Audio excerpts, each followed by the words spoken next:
Welcome to another episode of Threads of Enlightenment. This has been, since July, Magic and I have been trying to put this together. So we finally got a chance to do it. And I'm very excited about having this conversation with her because she brings much to the table and I am honored to have her here.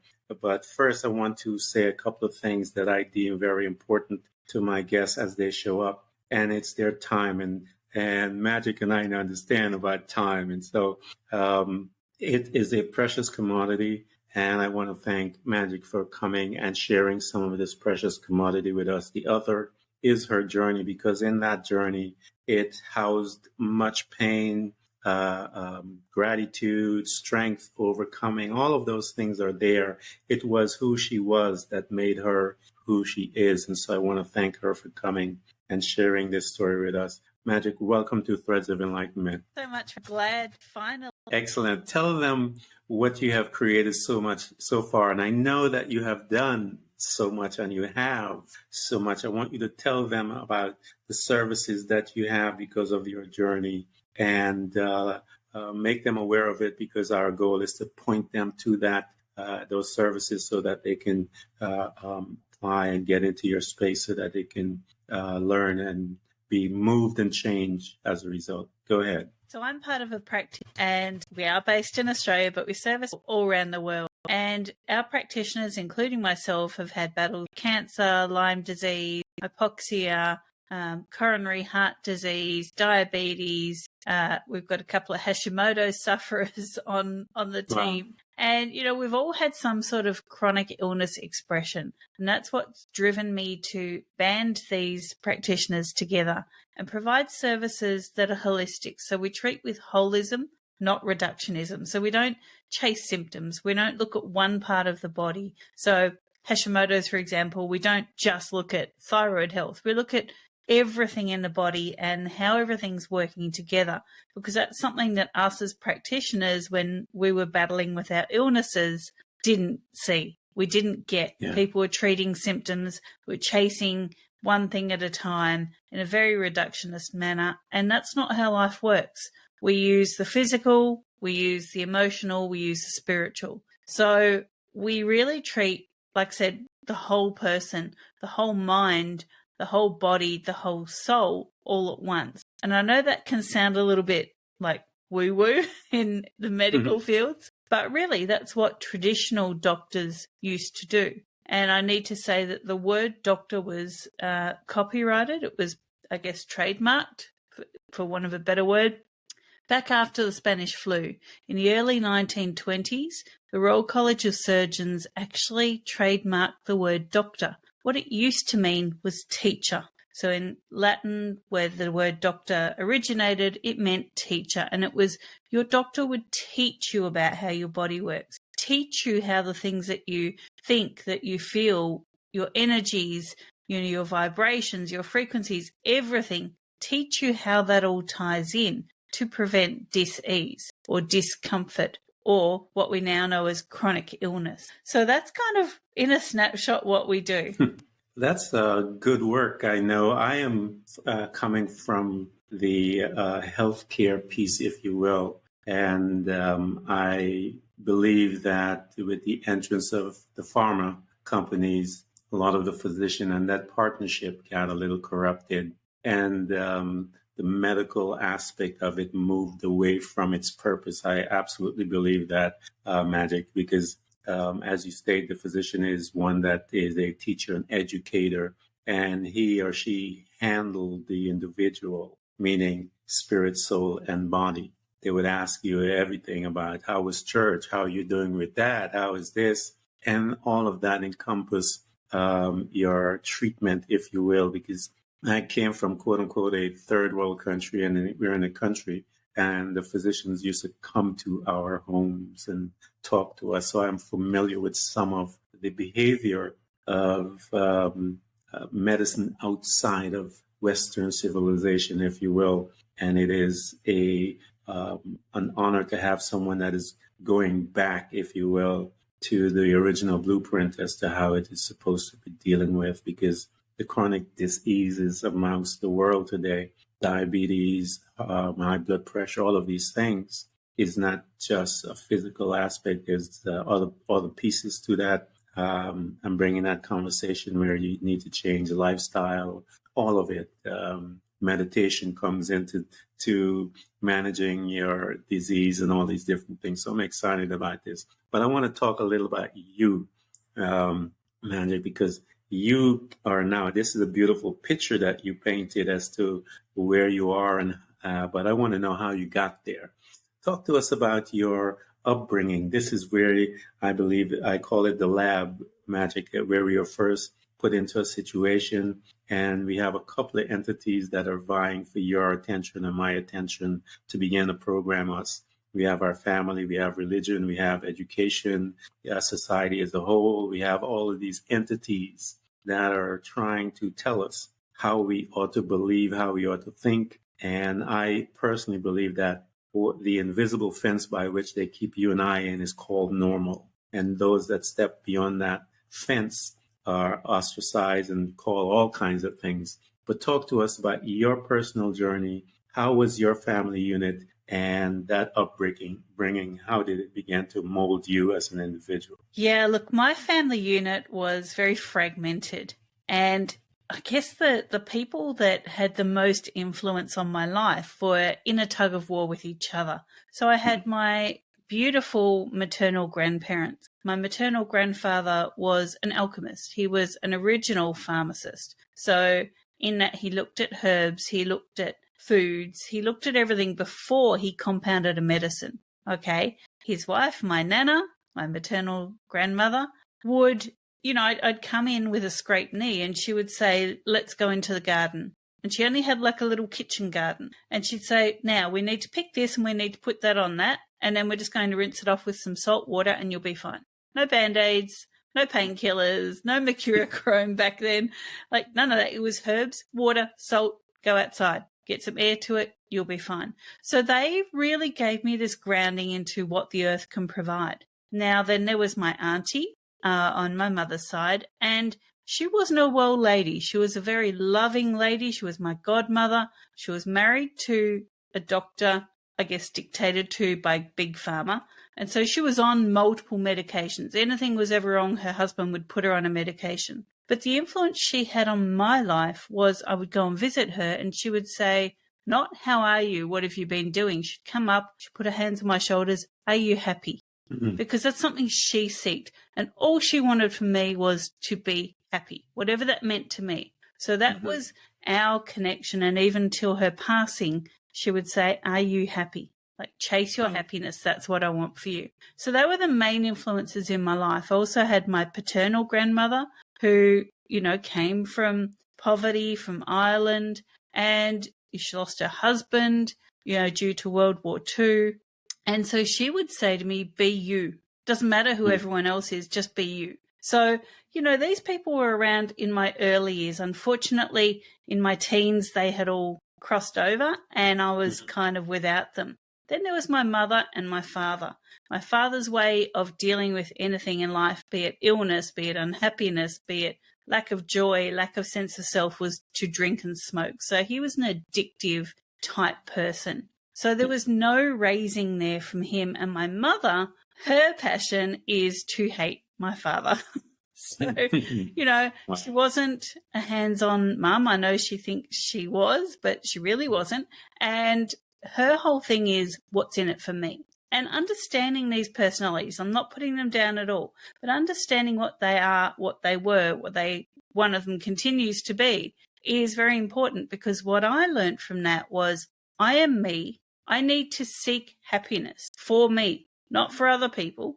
And I need to look at what the earth is telling me. Now, everyone apart from my maternal grandparents was very Big Pharma, doctor says, down that kind of narrative. And that never sat well with me. If you've got a headache, you're not just going to pop an aspirin and hope it goes away. What's causing the headache? And when I would ask these questions, I would get shut down unless I was with my grandparents. So, moving forward into my chronic illness journey, that tug of war was within me. And luckily, it was the natural health side that won out. After I followed the doctor says model for a while and things kept snowballing and getting worse for me, and I went, you know what, this didn't feel right at the start and it still doesn't feel right and now it's worse, off I go. So that is what I guess led me into all my research, into my own healing modalities that I've done for myself and for my family. And it brings me to today. And I really hope that I can honor my auntie and my nanas and my papa and just say, I am happy and I do listen to my body and I do look at what the earth can provide. And, you know, I am me. That is awesome. Magic, talk to us. How old were you when you started to exhibit signs of physical changes and what was your disease, if you will, that you had to deal with? What was it and how old were you? So I was in my early 40s when my disease became known, but it had been rearing its ugly head for years prior. So, you know, I spent a lot of time going from parent to parent because they were divorced. And in my early teens, I guess forgot who I was, or probably I didn't even know who I was, but I became anorexic. And I thought I was healthy because I was skinny, but I was a fat, skinny person. So my insides were just getting trashed and I was too skinny. Then I got married, had kids, and of course had to stop all my bad behaviors of anorexic behavior and my drinking that I was doing and put my babies first. And it was then that my body started telling me what the deal was that I had not known for quite a while before that. So, you know, post kiddies, I became super morbidly obese. Now, I'm not a very tall person. So if you've ever seen the original Charlie in the Chocolate Factory, the blueberry girl with little feet and hands sticking out, that's how I felt, right? So I was quite overweight, very unwell, going to the doctors saying something's wrong, getting told I was making it up, I was attention seeking, there's nothing wrong with me. And then it wasn't till my early 40s, in fact, it was right on my 40th birthday, that I started really experiencing some ill health. And I went to a new doctor in a new town and tests were done and he came up with, you have cancer. So that had been in the background for quite some time. By the time we found out about it, it was already at stage 4. And so I had to have surgery. Like I couldn't waste any more time umming and ahhing about it. I didn't do chemo and radiation. That never felt right to me. So I started down the natural health route. Now I had other conditions along with that. So my body was really at the point of no return. It was like, if you don't do something, then, you know, you won't have much more time to do something. So yeah, that's kind of how it all culminated, but it was years of feeling unwell and just not feeling heard. Yeah. How, as you know, I know this, the not feeling heard, because that is the powerful story that you talk about. Going to those that, quote unquote, are deemed the ones to help you, and you noticing the something within yourself that is wrong. I find that really fascinating, Magic, that you would go to people, especially in the medical field, and you would say, this is your body, this is you know this because you're living with this more than they are. And you're going to them and say, hey, I don't feel right. There's something there. And the lack of care. And I tell people, there's a lot of people in the business of healthcare for the business of healthcare, not in there for healthcare, you know, because there's a big difference. And you can see them, the ones that are in it for the business of healthcare are treating you the way you are. But those that are in healthcare, they're like detectives. And they are eager when someone shows up and brings a new case, if you will, and they began to investigate that case and to see what. And so I always try to find that investigator when I was dealing in healthcare, because I was in it, I worked in it, and I saw the ones that are in it for the money, if you will, and how many people died as a result of it. So not having that voice, talk to me about that, because that is a reality, Magic, of millions of people around the world today. What type of advice would you be able to talk to them and to maybe prick the interest of someone? Look, it really comes down to, I need to say this, I'm not putting all doctors down. I'm not tarring you all with the same brush. Don't be hating on me. But an example. You walk into your general practitioner or your GP, your local doctor's surgery, okay? And they say, how are you feeling? And you automatically respond with, well, my nose is a bit snotty, my eyes are watering, I feel a bit puffy. You're giving them a list of symptoms. Yeah. That, how are you feeling? That's what they want from you. They want the symptom list, but they're not asking, how do you feel within yourself? Yeah. And how are you feeling in relation to connection to others, to the earth, to yourself? They're not asking that. So it's the languaging that we've gotten used to people asking and that we've gotten used to answering with that kind of sets the precedent for what happens in that surgery. Now, for myself, I didn't feel heard. Was it all the doctor's fault? No, because I walked in with my shopping list of symptoms and I didn't tell them how I was feeling. I told them what I was experiencing symptom-wise, because that's what I thought they wanted to hear. Now, I look at what myself and my team do, and how are you feeling means, how are you feeling today? Now that we're speaking, is it sunny? How does that sun feel with you? Is it overcast? Do you have seasonal affective disorder? What are your moods like? What are you connected to? What experiences are you feeling with symptoms, but what connections are you feeling within your body or within your community or within your family? So how you're feeling can, change the landscape of the discussion. So it's not all the doctor's fault. That's what I'm saying. Yeah. For me, feeling misheard and misled and dismissed, that was a big thing because I'd experienced that in my childhood. I'd fall over, like I said, I'd go to my nana and she'd treat me. I'd go to my father and he'd say, stop crying or I'll give you something to cry about. He didn't care that I'd hurt myself. He didn't care that I was personally and emotionally injured from the fall. He was just like, I don't want to hear you crying. Yeah. Okay, so the languaging that we use is important.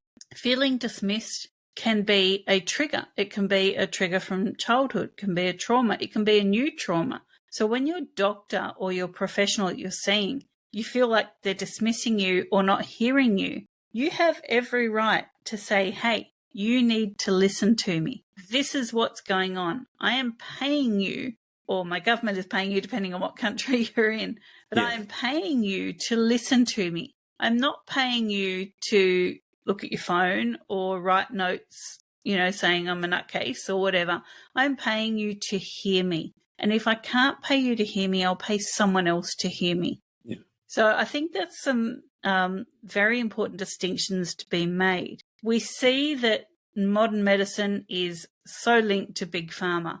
And, something I tell my clients, I do prescribe supplements very sparingly, but I do. And I say, listen, if I can get a practitioner-only supplement of, what's an example, vitamin D3, for example, I'm going to explain why that supplement is good. It's all calciferol, it's bioactive, your body's able to use it straight away, okay? Or I will find them, depending on where they are in the world, an outlet that will sell that type of supplement to them cheaply. They don't have to buy everything from me, okay? I'm not driven by the dollar of the supplement. I'm driven by their healing modalities, and I'm driven by the results they're going to get, not by the supplement. So when you look at doctors who are paid for by big pharma, we're seeing that balance is out of whack in the equation. So when you are feeling misled, it may be because they wanted to prescribe you something and the prescription was more important than the modality.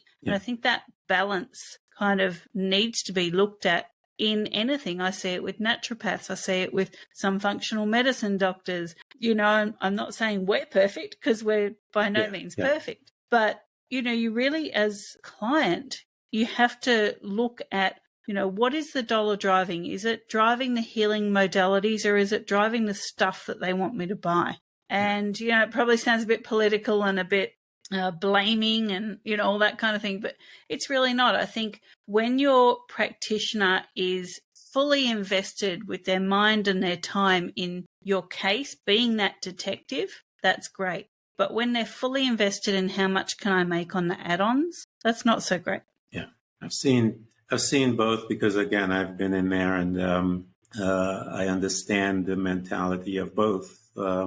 But I wanted you to address the fact that the patient has to be empowered to bring the attention to them And sometimes these physicians they're on a clock, they're on a 15-minute rotation, a 5-minute rotation, and run into the next room. Sometimes you have to bring them present. Most of them are not there because they're thinking about the other thing.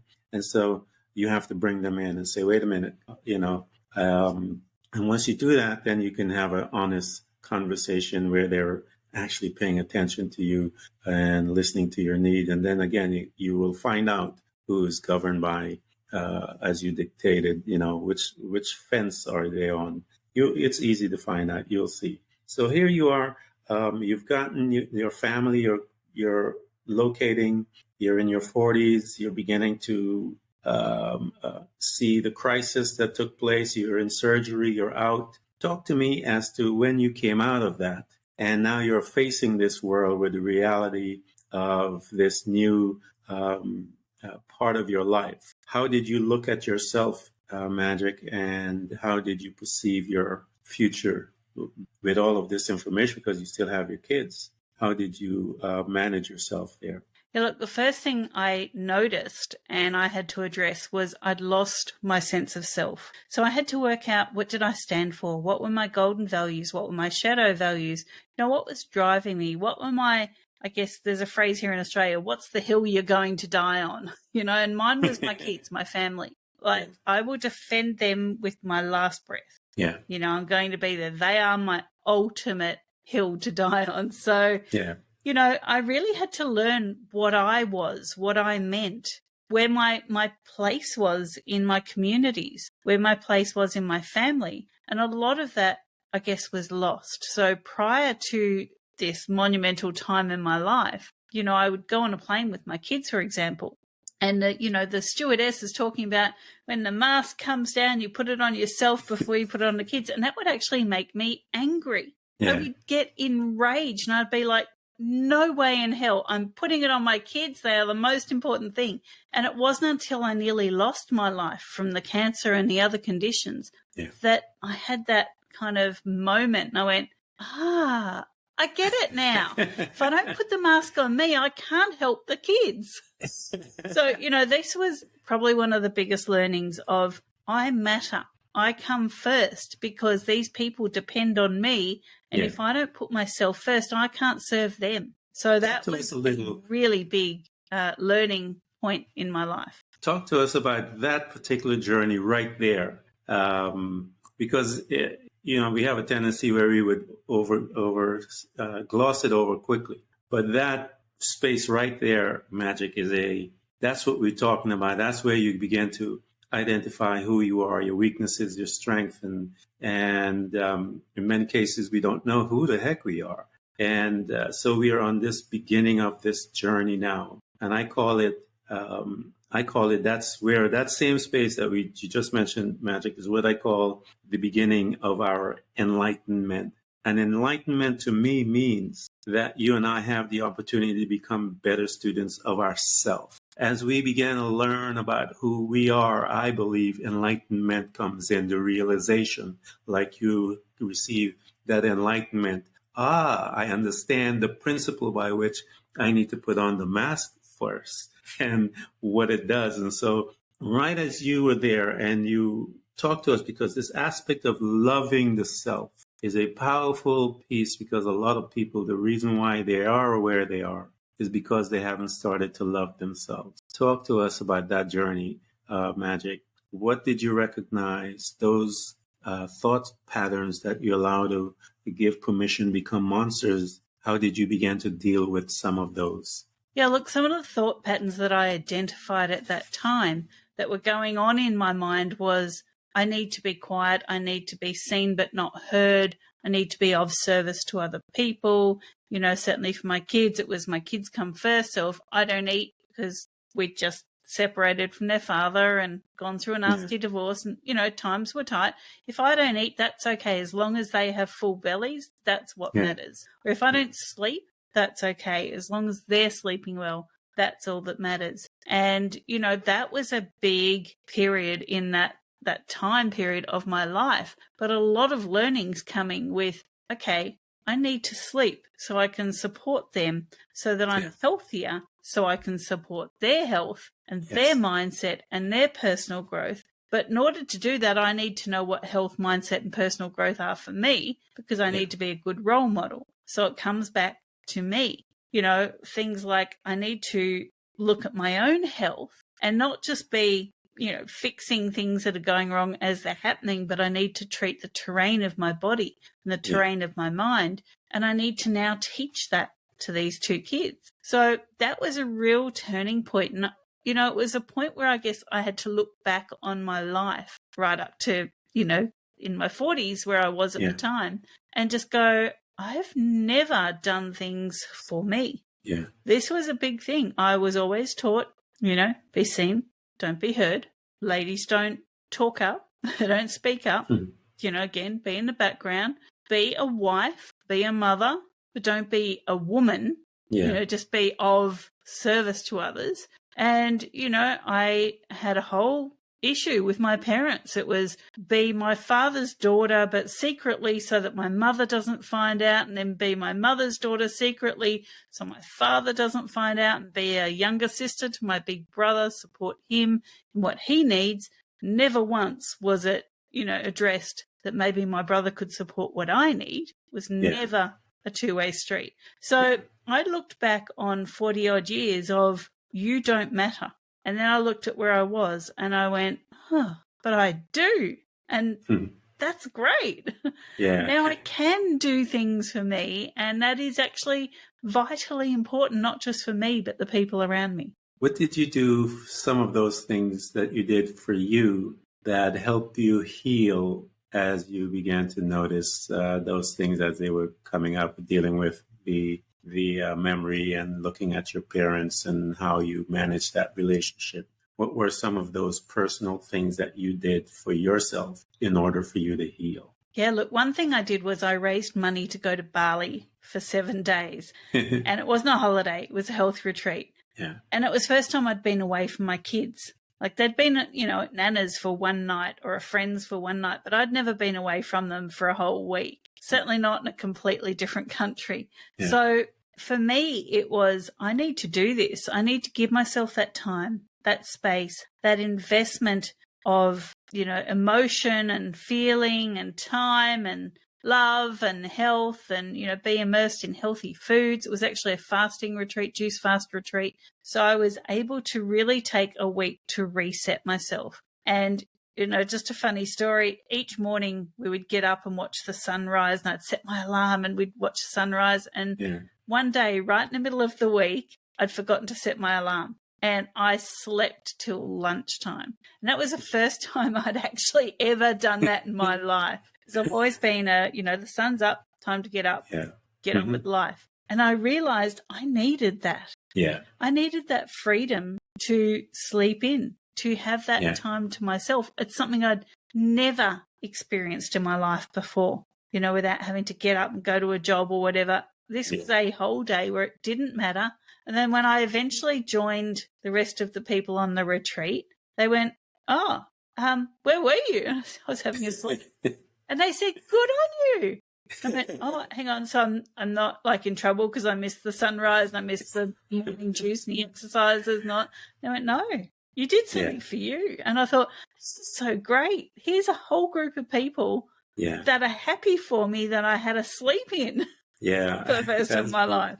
So, you know, that was a big thing of going there. And once I came back, I'd given myself a precedent of permission to look after myself. And so from there it snowballed. And, you know, even to this day, my kids will wake up and they'll text me, where are you? And I'll just say, in the bush, I'm out. I'll be back soon. I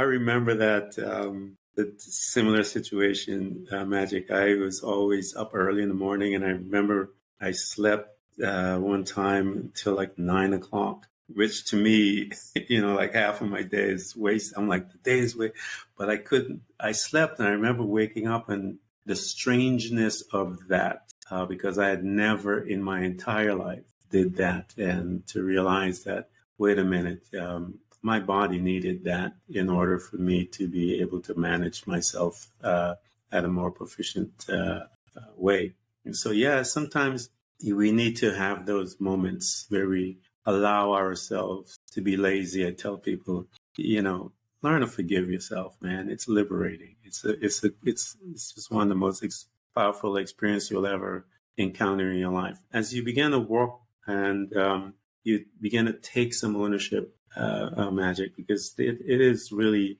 a place to be. And I tell people this is where you begin to shift when you begin to take ownership of everything. And everything is you, spirit, soul, and body. As you begin to take ownership, your life begins to change because now you're living out of the decision process. You're understanding the power of your decision. You're deciding now your path, whereas before we were just drifting along.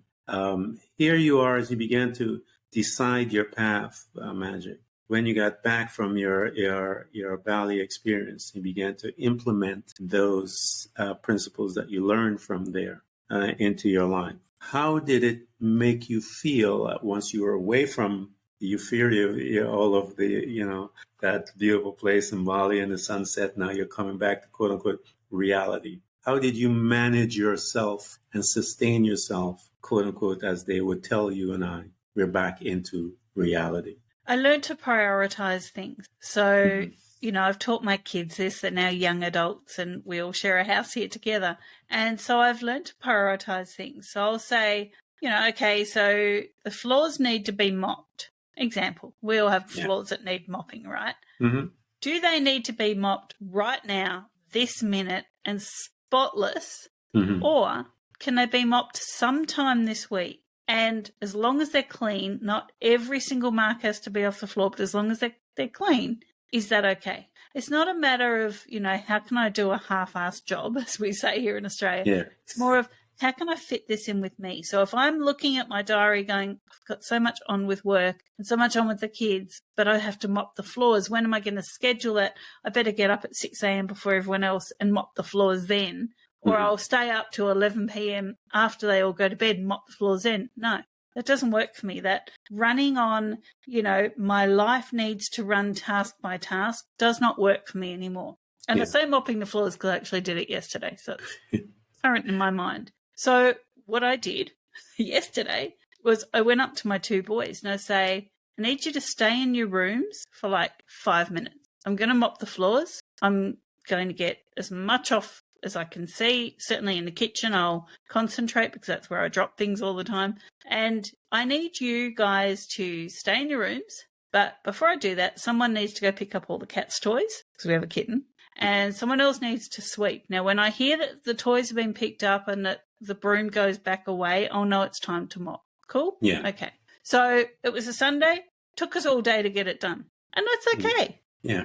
It wasn't 7 a.m. we need to mop the floors now. It was when all these precursor activities are done, oh no, I can mop the floors, then I'm going to need you to stay in your rooms for 5 minutes. So it's, I guess, taking the pressure off tasks that we need to do. And that's something I learned with my health battle. And that was, I used to be, we call it an A-type personality. Got to do this and this and this and this and do it now or do it yesterday. Yeah. I don't do that anymore. As long as things get done, and they will get done, I don't have to bust my guts trying to get it done. I just need to trust that all the pieces will align and it will happen. And if it doesn't, if I hadn't gotten around to the floors yesterday, I would have gotten around to them today. And, so be it. And you mentioned the word lazy before. I don't think any of this is being lazy. I used to think that, but I think I'm task selective now. Mm-hmm. So, I know it's a task that needs to be done, but I'm selective on when I'm going to do it, with how much gusto I'm going to do it, or whether I, outsource it. I have two grown kids. I wasn't the one that needed to mop the floors. If I wasn't feeling it, I would have gone, hey, guys, pay you $2, mop the floors for me. Yeah. Learning about yourself, man, is a powerful journey as you go. You talked about prioritizing. What else did you use? Because, again, we were traumatized and we gravitate to tools as we began to study and expand our understanding of ourselves, which will lead us into other areas. We began to pull on other principles as we begin to expand our knowledge. As you were expanding Magic, and you have your health also to deal with, And we know that you expanded the study of natural cures and so forth. As you are also expanding your information that you're gaining on the natural, how did you, what information were you gaining on your spiritual, on your soul, to help that aspect of you to walk together, spirit, soul, and body? I did a lot, actually. I, looked at all different healing modalities like sound baths and, shamanism and all those kind of things. But something that was really important for me personally and professionally was getting my coaching certification. So when I did that, and I've actually done it 3 times now, when I did that the first time, I was learning tools to unlock, I guess, the mind and the habits and my sense of self from within, my limbic system. And, that was a big thing in my progression. Like I said, I've done it 3 times because each time I do it, I unlock a little bit more. So that was a really big thing, seeing how much my mind played in this whole situation. Yeah. And now I specialize in the PNEI of trauma with my clients, and I can unlock the feelings and detach the feelings from something that happened to them, when they were 3 or 5, and kind of let them, give them the tools, I guess, for healing, and give them the permission, or give them the tools to give themselves the permission to heal from that trauma. Because I think something that I found out, and something I see a lot of my clients dealing with, is XYZ happened when I was 5 or 6 or 10 or whatever. And all my life I've avoided being in a situation similar.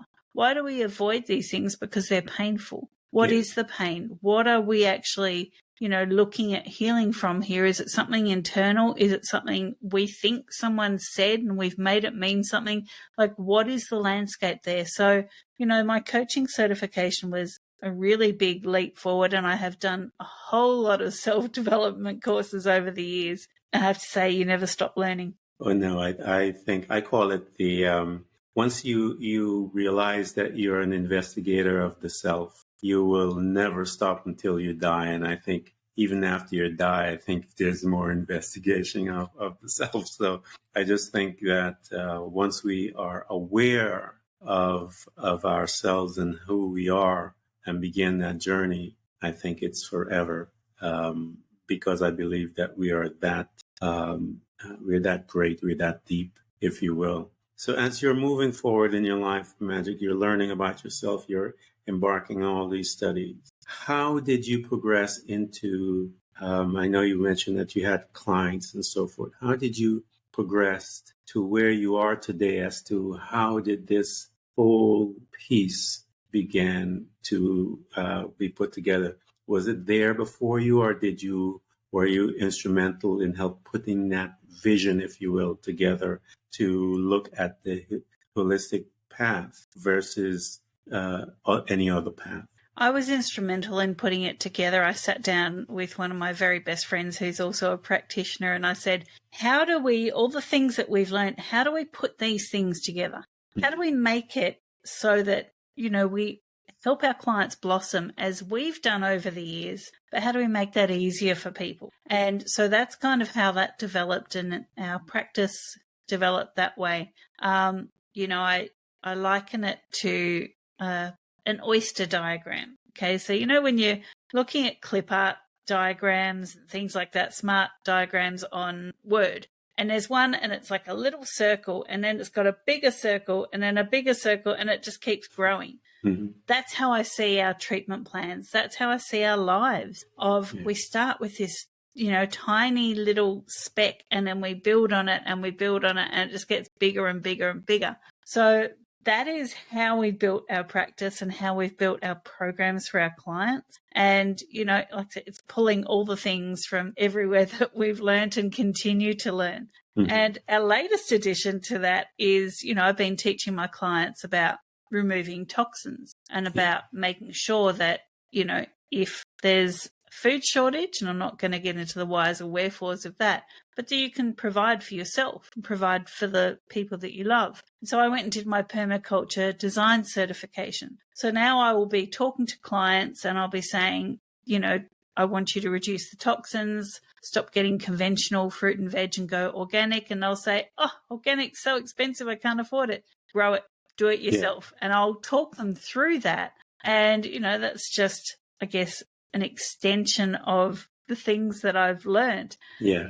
And again, it comes back to me. I wanted to feed my family healthy food. I wanted to feed myself healthy food, but I don't want to pay $12 for a lettuce. Yeah. I can pay $1 for a bag of seeds and grow it, and then get to the point where I'm calling on my friends going, hey, who wants lettuce? I've got too much of it. So, that's part of life. We keep learning, we keep extending. And I think, to your listeners, the message I can say is you never stop learning. Never, ever. Yeah. It's a great journey to be empowered with knowledge as you're moving through life. And it is, I get excited about learning. And as you said, I usually, in every place that I move and live, I would always have a little garden with my herbs and stuff like that. When I was at the house, I would plant potatoes, and I got everything from my backyard, most of the type stuff that I would eat. So I enjoyed that. And I actually would tell anyone, if you have some space, even if you're living in the city, there's ways by which you can grow your things and have access to it. And it's fresh. It's organic, if you will. And so, where you're able to have more of control of your body as to what you're putting in, and you'll be excited with it too, because for me, it was an excitement to get a chance to plant them and watch them grow and nurse it and stuff like that. So there's some beauty in there and lots of principles within that aspect. As you were giving birth to this magic, and I think your services is such a need. Let me just take some time here. Anyone that is listening and everyone that is listening to her, get in touch with her, because she has information and she has a team that can be at your service for whatever dis-ease that you're going through, hereditary, whatever it is that you find yourself and your family dealing with. Here is a team that is ready and available for you, that is able to bring another perspective into your care, if you will. Right now, you may be in the hands of your physician with the big pharma guys, and there's nothing wrong with that. But Magic and her team will provide a different perspective. Gain information from her and her team that has been through many of those things that you're going through, and so that you can have a little more knowledge from those that are medically equipped and trained to see it, and that are, as she stated in the onset, are the teachers, but the teachers coming from a different perspective than that you're in. Get in touch with her and her team so that they can guide you and bring you forward. So, Magic, talk to us about some of those. Pick out a situation in a family, one of your clients that came into your space, and you were able to, with the different perspective, educate them, and how when they saw it, as you said, when you understood the principle about putting your mask on, and when they saw it, that it made them shift from the system that they had put in their faith in to now seeking and growing in that holistic arena. Yeah, look, I had a client come to me, I think it was about 3 years ago now, and not even sure how she got in touch with me, but immediately I was still doing site visits then. It was before the world kind of went a bit nuts, and I had a clinic as well. And so I went and I met with her, and I automatically said, so you've got XYZ condition. And she went, no one's ever told me that before. They've just told me I'm big because I eat too much or I don't exercise. But, her legs were like 1 meter in diameter each. Wow. And it was through treating her and teaching her and, really supporting her with what I'd learned that, I can now say 3 years on, she walks her dog every day. She has her own clinic treating the condition that she had, and she specializes in that. That's her niche. Wow. And she's just doing great things. I know I'm kind of snowballing this into one tiny little package, but, this woman was denied by everyone, shunned by everyone in the health industry, both alternative and traditional. And she was blamed. She was victim blamed, and she was told it's idiopathic, which means of no known cause. Yeah. And, it wasn't until we got together and started actually looking at what it was that change happened. And like I said, now 3 years on, she has her own clinic. She's doing great things for people. We still talk on the phone quite often, and on Facebook and things like that. And I'm just so proud of the things that she's accomplished. And she has her life back. And she has, a couple of grown kids, and she's able to go out and do things with them. Whereas before she used to say, you go shopping and, here's my card. Just get what you need. I can't walk around the shopping centre. So, now she goes out and, she's doing great things. So, I'm really grateful and blessed that I have these people come into my life, and I've learned a lot from working with this lady myself. I've learned about personal resilience, and I've learned about, don't take no for an answer. And, she's taught me as much as I've taught her. That is awesome. I love those type stories. I'll give you guys one that I remember as Magic was talking. I remember taking my son to a hospital one time, and he had injured his arm, and they were dealing with him, and I stepped out of the area where we were, and we were by, of course, in the emergency room, and I was where all the physicians and nurses were meeting by a little area. And I saw them, this particular one, my gaze was drawn to him, and he's desperately in the book, just turning the pages in this book.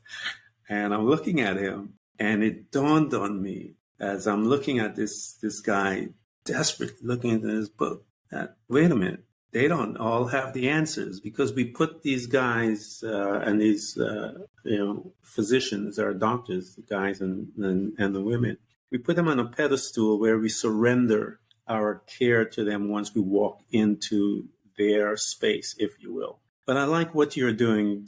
They may come surrendering, but you bring them into it and saying, wait a minute, we have to work together to get you to where you are. And I remember looking at this physician losing his mind, trying to find something. And today I know many of them, I've seen them, will get on their phone and start Googling things and don't have a clue about anything. And so it's good. It's refreshing to talk to someone like yourself, Magic, that is bringing a different perspective, a holistic approach. And the holistic approach, guys, is not just the physical piece or the title of, just holistic in medicine and whatever. It's holistic in your thinking. It's in the approach, meaning your spirit.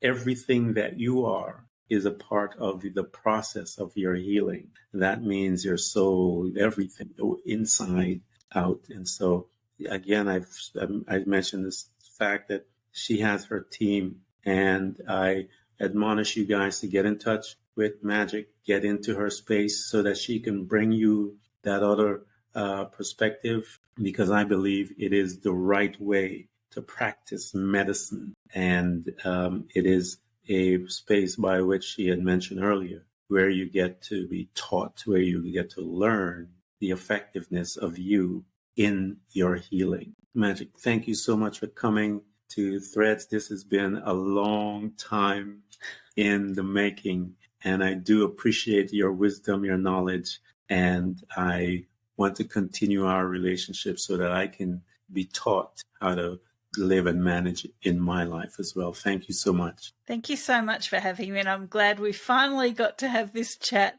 And, to the listeners out there, I can say, be kind to yourself, be kind to the people around you, and, just really look at yourself as part of a whole. You are a whole person, but you're part of a whole community, part of a whole family, part of a whole friendship base. you're always learning and you're always growing. Thank you so much.